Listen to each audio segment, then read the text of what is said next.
আমি যখন বলি যে ফাইনাল ইয়ারে আমাদের মেডিকেলে মাত্র ৩টা সাবজেক্ট, তখন অনেকেই বলে যে আসলে মাত্র ৩টা সাবজেক্টের জন্য আমরা শুনি যে মেডিকেল স্টুডেন্টরা অনেক পড়াশোনা করে, সারাদিন সারা রাত শুধু পড়াশোনাই করে। আসলে কি এত পড়াশোনা করা লাগে কিনা? তাহলে চলুন আপনাদেরকে আমাদের বইগুলো দেখাই।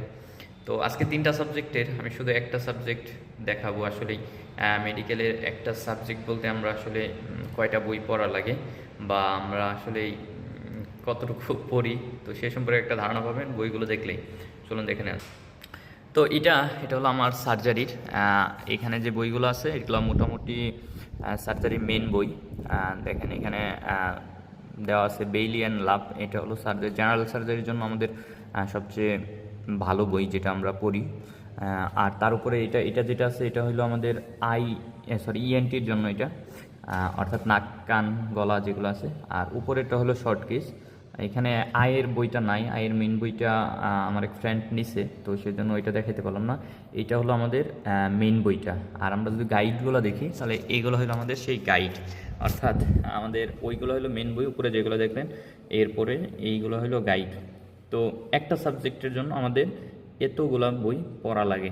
এখন চলেন দুই একটা বইয়ের ভিতরে দেখা যাক কী অবস্থা।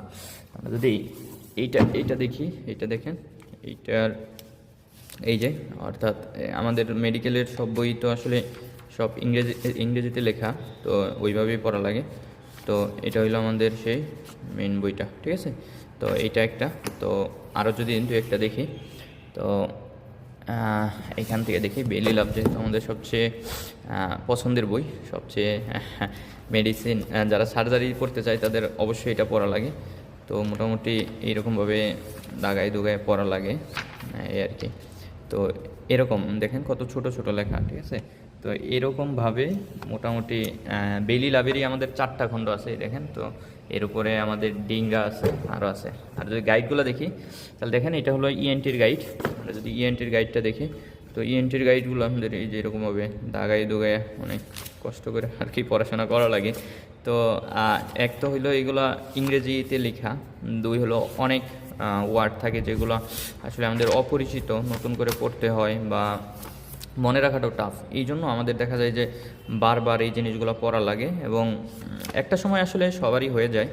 তো কিন্তু এই যে অল্প এত জিনিসগুলো অল্প পড়া দিয়ে আসলে হয় না, এটা অনেক পড়া লাগে। এই জন্যই আসলে বলে যে মেডিকেল স্টুডেন্টদের অনেক বেশি পড়া লাগে, কারণ এগুলো তো হলো আমাদের কয়েকটা ধাপে পরীক্ষা হয়। এক হলো রিটেন দেওয়া লাগে, আবার এগুলা স্যারদের সামনে ভাইবা বলা লাগে। তো এই জন্যই দেখা যায় যে এই জিনিস